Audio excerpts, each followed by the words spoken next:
Welcome to another episode of 3 Wide. I'm your host, Radney Crawford. The West Coast Swing is officially kicked off, and we'll be reviewing the return to Auto Club Speedway in Fontana, California. We'll be going over each race's results and breaking down what went on between the green flag and checkered flag. We'll be pointing out our spotlight performers and looking ahead to the next race, Las Vegas, Nevada. Let's get started.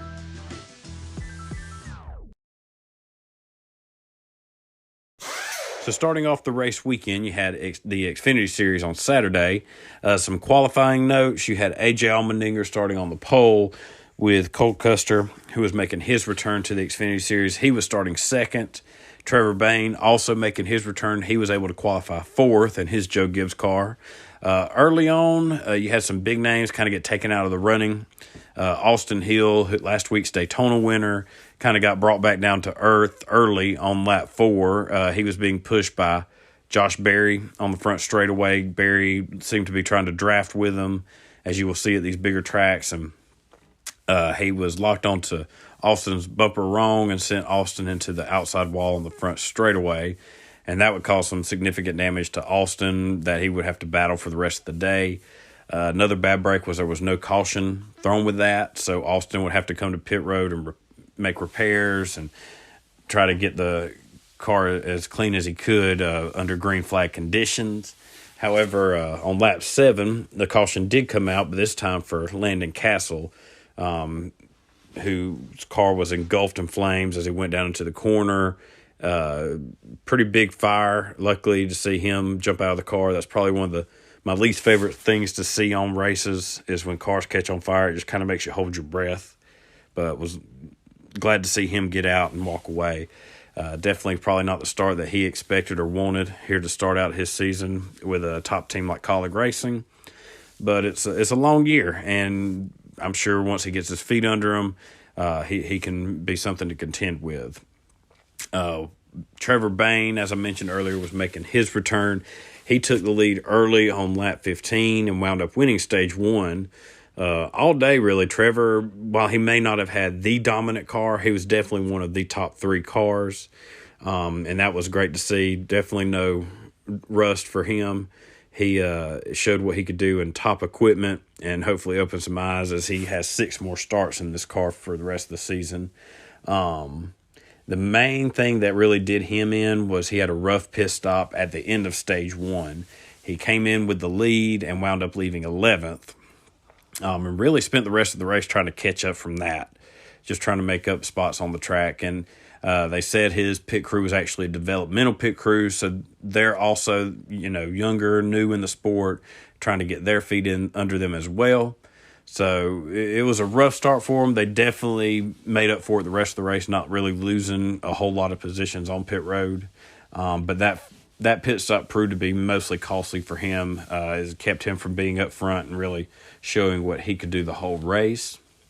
At the start of stage 2, Ty Gibbs, he spun battling for the lead on lap 44 with Daniel Hemrick.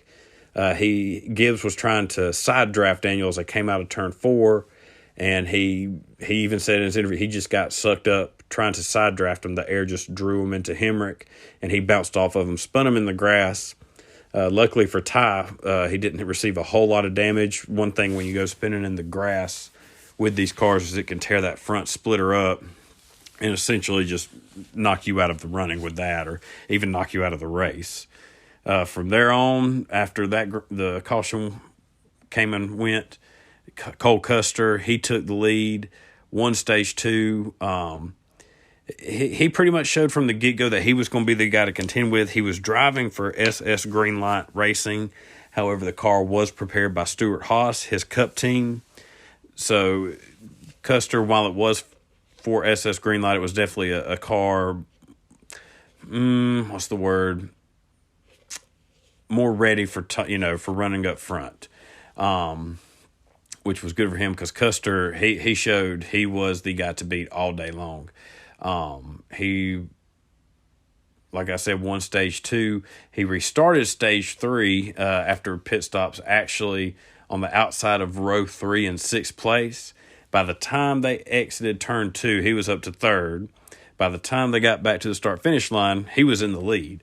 So just being able to do that period shows that you have a car that you can put anywhere on the track and just go by people. Later on in the race, you had Brandon Brown. He spun on lap 103. He had a pretty solid day going. The next caution was lap 125. You had Jade Buford spin out. And the reason this caution is most notable, and I'll break it down more later on, you had Anthony Alfredo and Ty Gibbs stay out. Now, Anthony Alfredo, he stayed out so he could have one more set of tires than anyone else in the field. After that pit stop, everybody had pretty much used up their new tires. Alfredo ended up with an extra set in case a caution came back out later, which very well could have. So that was a gamble by the crew chief, an excellent gamble, because later on you had a caution come out with 10 laps to go, and Anthony Alfredo, who had lost, pretty much sunk to the back when the green flag fell, he wound up pitting for tires. He had, like I said, less than 10 to go. How much ground could he make up? How important were these new tires? He restarted in 24th with 7 to go. So they get the green flag, and another caution flew just 2 laps later with 5 to go. Brett Moffitt hit the wall while running in the top 10. By that point, Alfredo in 2 laps had already made it up to 13th. So he had already picked up 11 spots in a matter of 2 laps. So tires were key all weekend for this track and for these drivers. You had the first overtime attempt you had Trevor Bayne and Cole Custer on the front row. Brandon Jones spun. And by that point, when the caution came out, before they took the white flag, Anthony Alfredo had then moved up to 4th. So he had completely taken this pit gamble and made the most of it. He was not just in the running for a top 10, possibly top 5. He was up there where he could compete for the win. The second overtime, right when the leaders, kind of like Daytona, they were coming to that white flag, very close to the start-finish line, the caution flew again, this time for a pretty substantial wreck between Sheldon Creed, Stephon Parsons, and Brandon Jones. You had Brandon Jones spin out and wound up backing into the sand barrels going into pit road, which caused a lot of debris, a lot of damage. NASCAR had to take a red flag so they could clean it up and reset some sand barrels. And by this point, the new had kind of worn off on Alfredo's tires. Everybody's tires got a chance to cool off, kind of reset everything. So his advantage over these guys really went down from there. Going into the third overtime, Trevor Bayne, instead of taking the inside of row 1 to go head-to-head against Custer, he wound up going to the outside of row 2 behind Cole, mainly because he had mentioned he saw there was fluid in turn 1. He didn't know what kind of grip or speed he could get with that down there, so he went with the outside lane so he could try and use the momentum, try and carry him past. But Anthony Alfredo took the inside of row 1, so he could go head-to-head with Cole Custer. In the end, Cole was just too much for the field. He wound up winning. Noah Gregson got up there for a second-place finish, and Noah, really the whole top 3, it kind of set up how it was supposed to. Yeah, Cole, who was obviously the best car of the field. Noah Gregson, who had been up there for most of the race, he finished the second. Trevor Bayne, who won stage 1, and besides that pit stop mistake in stage 1, was really up front for most of the day in the top 10, top 5. He finished 3rd. You had Josh Berry 4th. Anthony Alfredo come home 5th. Sam Mayer 6th. A.J. Allmendinger 7th. Justin Allgaier 8th. Riley Hurts 9th. And Ryan Sieg 10th. Now, in the race preview I did Friday, I had mentioned about cautions. You know, this was a track you normally didn't see a whole lot. That could change in the Cup Series as far as with the new car and a lot of the unknown. But it was also a very caution-full race for the Xfinity Series. They had a record 12 caution flags. The old record was 10 cautions, and that was all the way back in 2009. So it was a very eventful race. Cole Custer ultimately made the most of his first start back. gets the win, the first win for SS Greenlight Racing, which is huge for a little small team like that.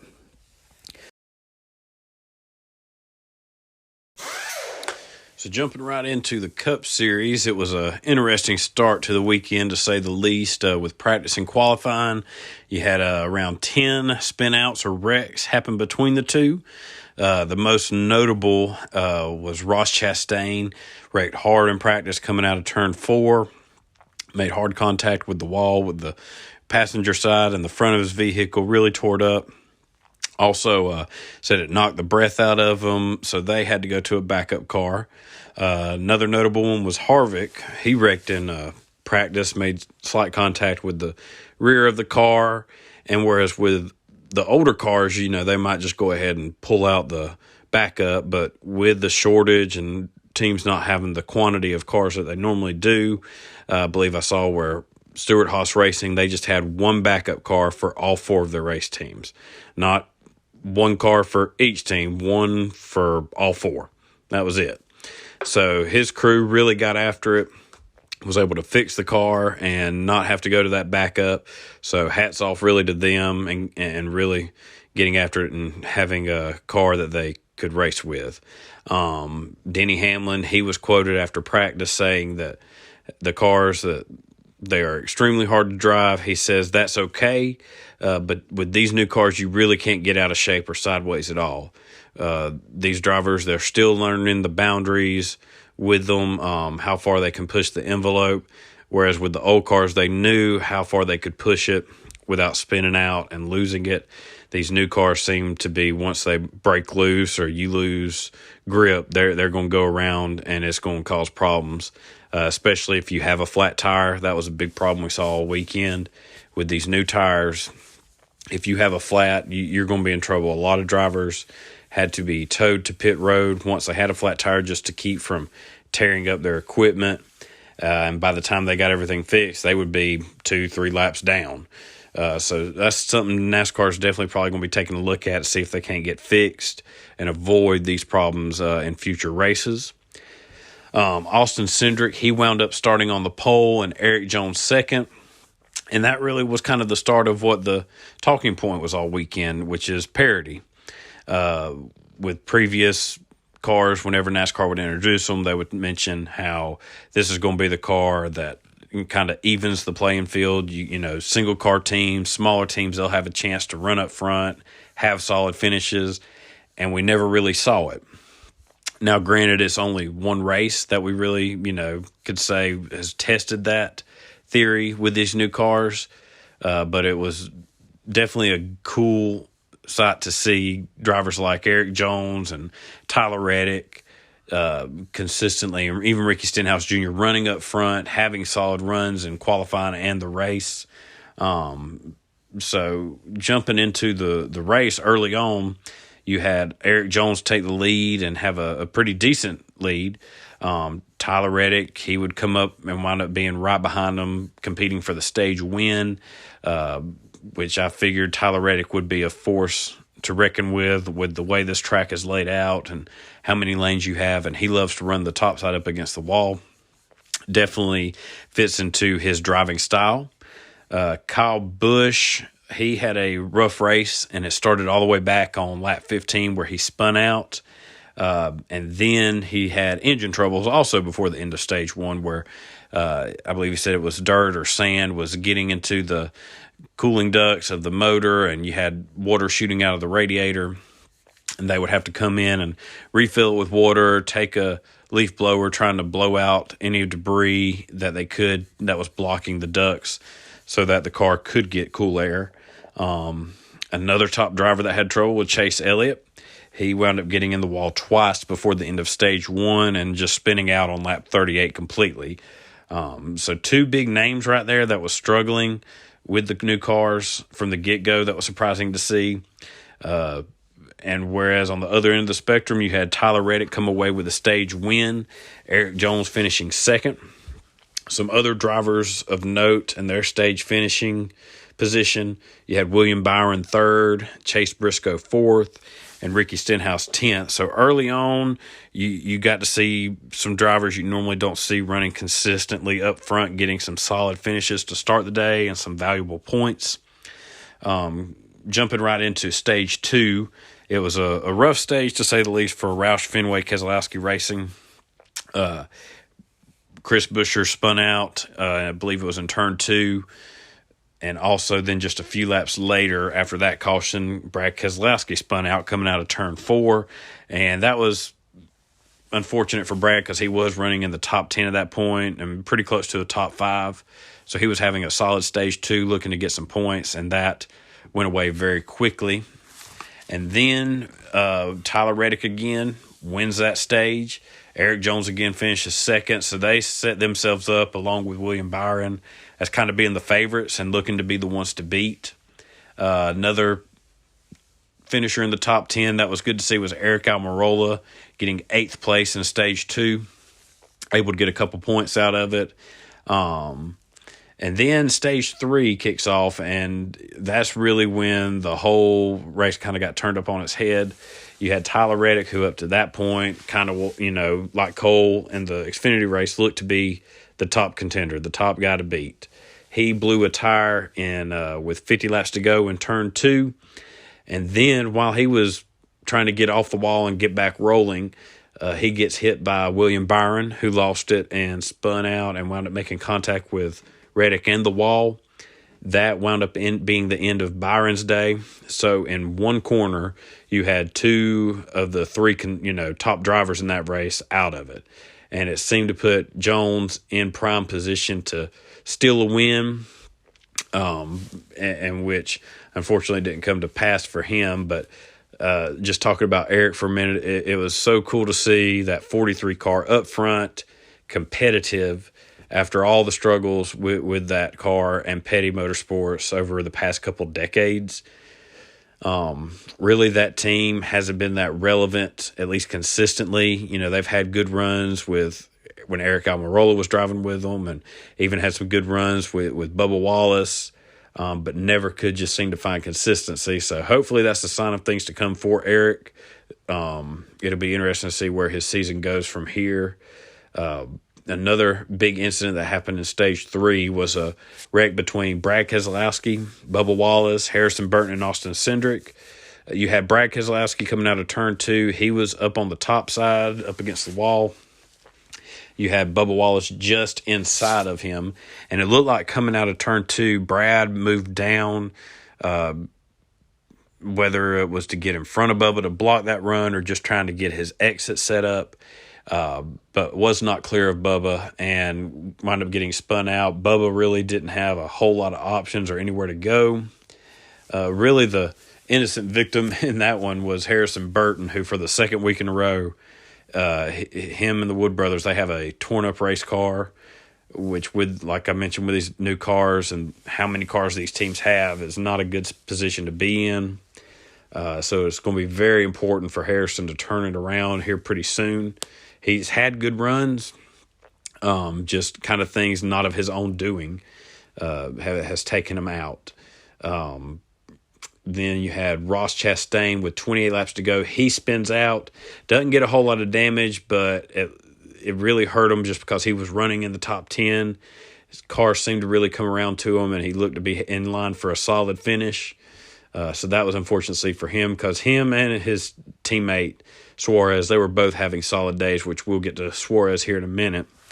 But that set up the final stretch of the race. Coming to the end, you had a battle going on between Kyle Larson and Joey Logano. I believe it was 11 laps to go, going down the front straightaway. And then the race really got interesting. The drama picked up very quickly. Chase behind them two, he got a run while they were competing against each other. He shoots to the outside trying to get around them.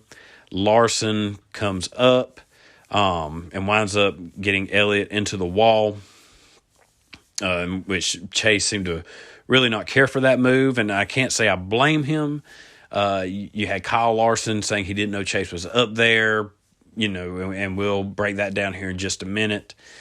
But it really, that kind of seemed to be the nail in the coffin for Chase's day after he He had made a comeback from his rough stage one and had a good shot at the win, if not a top five. And then from there, Chase wound up spinning with 9 laps to go. A lot of people were pointing out on social media saying they believe it could be on purpose. Chase may have been trying to stick it to Larson. They were pointing out mainly his gloves. You could see his white gloves through the windshield. But you had Chase saying it was because of a broken mechanical piece underneath the car. It really caused him to spin out. And I'll get more to that here in just a minute, which set up a final restart, or a final, there towards the final few laps. Daniel Suarez was able to make a jump on Larson and get the lead with 4 laps to go, and which the crowd, they went nuts. Daniel has gotten quite a big fan following. Daniel's Amigos, I believe is what he calls it. And this was a packed crowd. This was probably one of the best crowds we've seen out there in quite a while. And so they were definitely a pro-Daniel group. And it seemed to be Suarez was in line. He looked solid to get his first career win. However, Larson was able to use the draft and get a run and pass Suarez coming to 2 to go. Suarez, he made a move trying to block Larson, but saw it was probably too late. Didn't want to risk jumping him down in front of him and probably ruining his race and costing him a shot at the win, or at least a top 3 finish. So instead, he kind of backs off of it. And then right after the start-finish line, tried to do a little side draft that didn't work. But Daniel probably knew that was his only shot at getting back past Larson and trying to hold on to that lead. Austin Dillon was able to get around Suarez and really was making a good run at Larson. I think if they'd have had another lap or two, it really would have got interesting. But unfortunately, did not have enough time. So Kyle Larson came home with the win. You had Austin Dillon finishing second. Eric Jones finished third after a solid day for him. Daniel Suarez finished fourth. Joey Logano fifth. Eric Almirola sixth. Kevin Harvick seventh. Kurt Busch eighth. Daniel Hemrick came home ninth. And Ricky Stenhouse Jr. finished the day in 10th. So a solid day for a lot of those guys, and that's what I'm hoping to see with this new car. Word of the day is parity. You're going to see your usual contenders up there, your Larson, Logano, Chase Elliott, Ryan Blaney.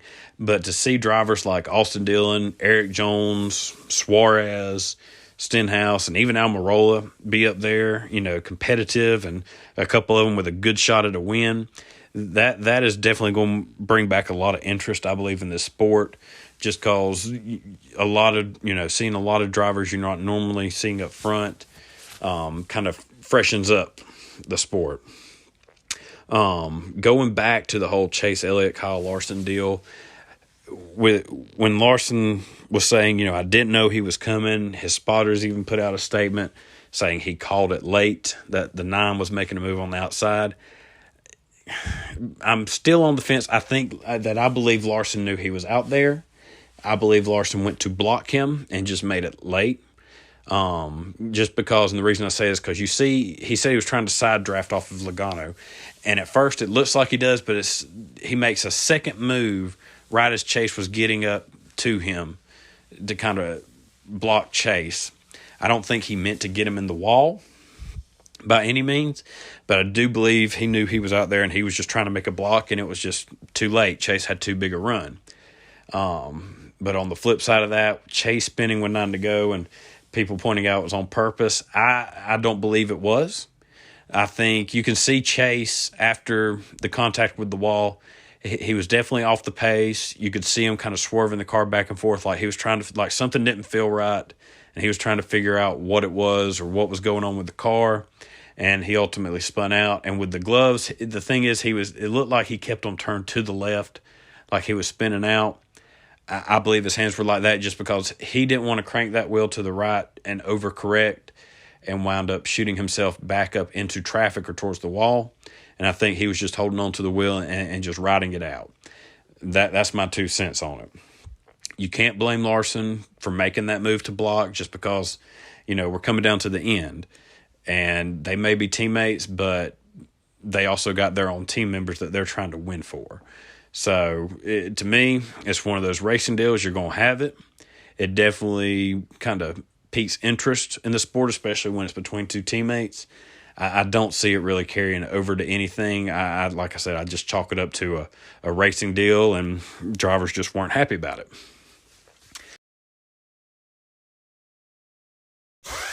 So before I get into the spotlight performers, I wanted to mention a team, kind of an honorable mention, was Stewart Haas Racing. I'd mentioned Friday in my preview episode, asking would their struggles continue.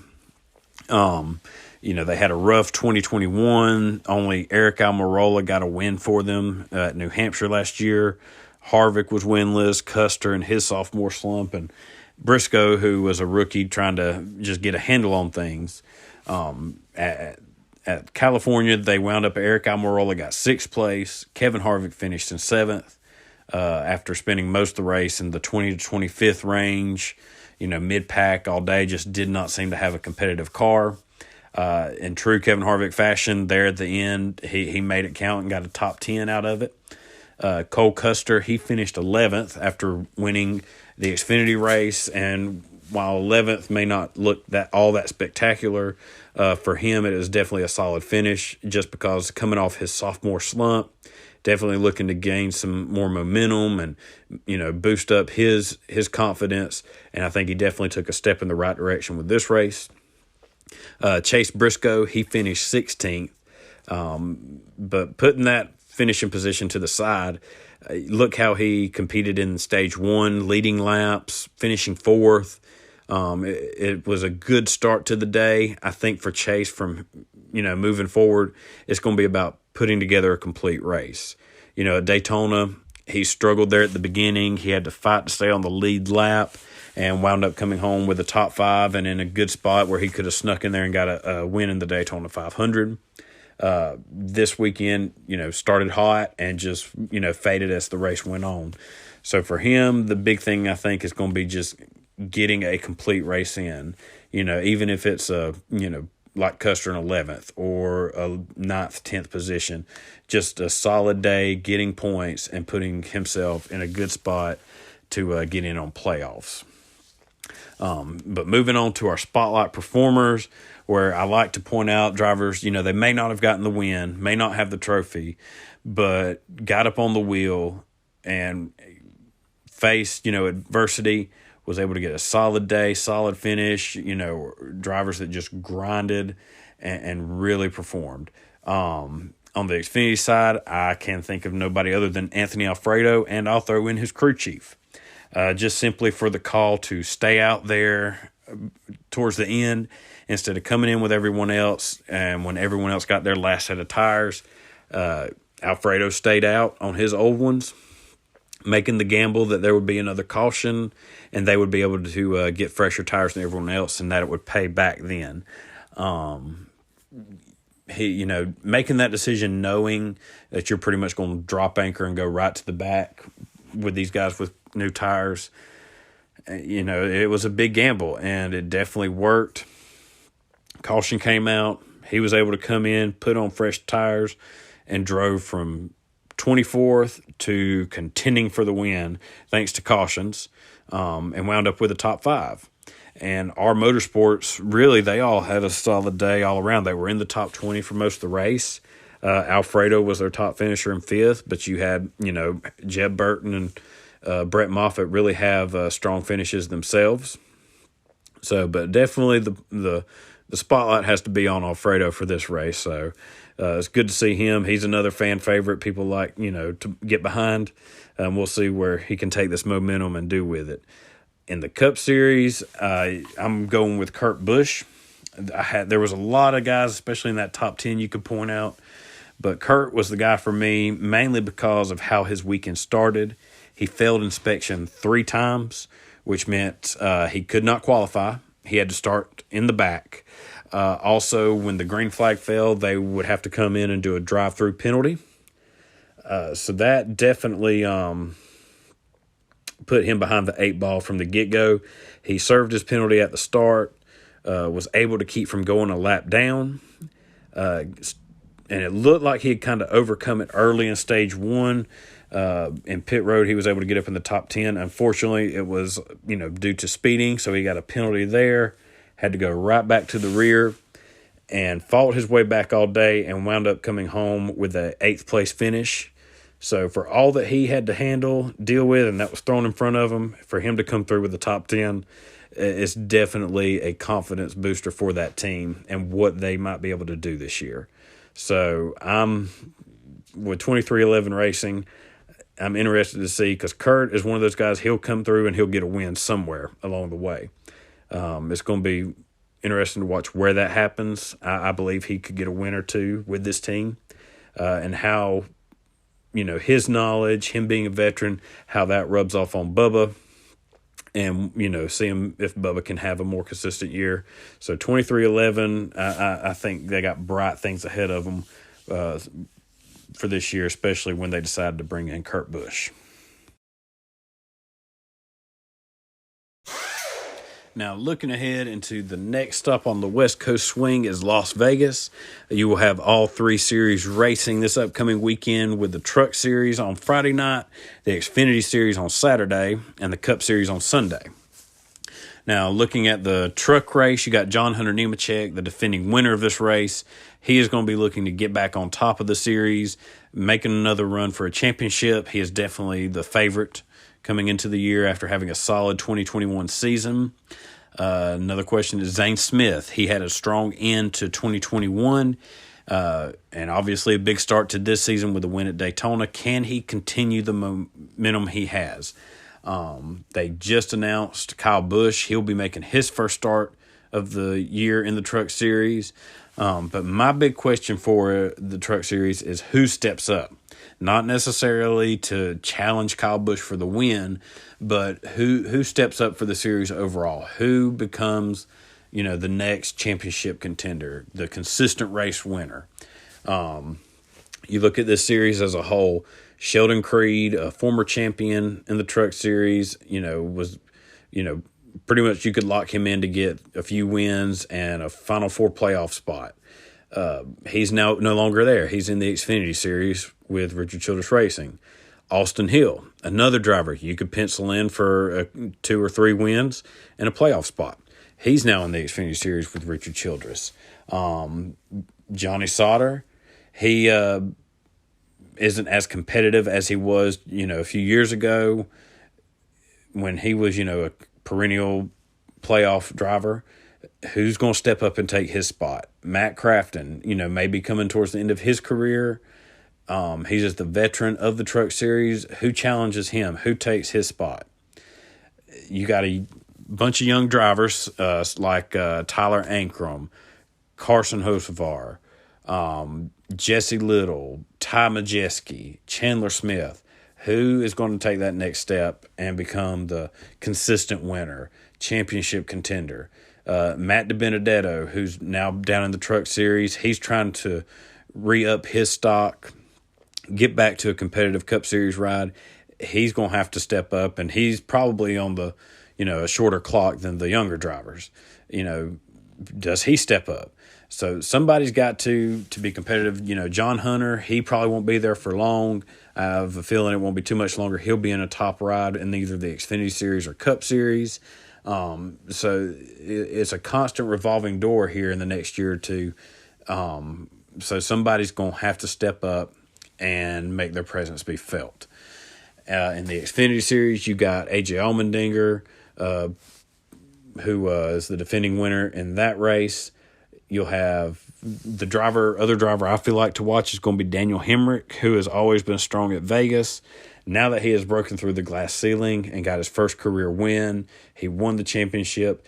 I would like to see him get, multiple wins this year, and I'm sure he is expecting the same of himself. I think Vegas is his first strong shot to get that done. The Cup Series, Kyle Larson, he kicked off his championship run last year with a win at Vegas, and it was also the first win of 10 for him last year. So he's already got that first win on the year knocked out. Is this going to be win number 2? Some of the big questions, is this going to be a similar race like we just saw at Auto Club Speedway? You had last year, Eric Jones, he finished in 10th. Ricky Stenhouse, Austin Dillon, they had solid finishes. So did William Byron, Christopher Bell. With these new cars, can they take that next step? Can Christopher Bell, get more consistent, run up front, and get some more wins under his belt? He's definitely got to be, I'm sure, feeling the pressure, just because with that Toyota camp, there's always somebody, it seems like, back there ready to take your spot. So with Bell, I'm sure he's got a little bit longer leash right now, but they are definitely going to be wanting to see some more results out of him, at least consistently.